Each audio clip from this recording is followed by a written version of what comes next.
Hello বন্ধুরা, good morning. তো এখানে আমি সকালে উঠে পড়েছিলাম। তো আজকে পাপাও আমার সঙ্গে উঠে পড়লো সকালে। তো ওর পাপাকে বলছিলাম অল্প নিয়ে হাঁটতে, কিন্তু ও তো আর হাঁটলো না, ও ঘুমিয়েছিল। তার জন্য আমি অল্প নিয়ে হাঁটলাম।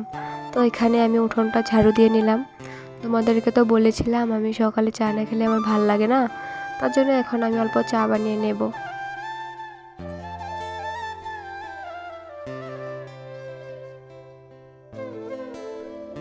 তো তোমরা তো সবাই জানোই আমি নতুন ব্লগ বানাচ্ছি। তোমরা সবাই আমাকে লাইক, কমেন্ট, শেয়ার করে দিও। তোমরা সবাই পাশে থেকো আমার।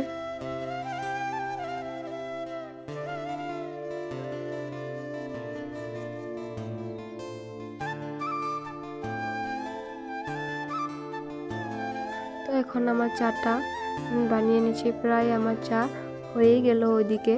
এখন আমি চাটা নামিয়ে নেব। তো আজকে খাবো ব্রেড দিয়ে চা। তো এখন আমি বিছনাটা উঠিয়ে নিব। তো পাপাকেও ঘুম পাড়িয়ে দিয়েছিলাম, ও ঘুমিয়ে পড়লো। তো ওকে দেখো আজকে আমি কাজল পরিয়ে দিয়েছিলাম, তো কী করলো।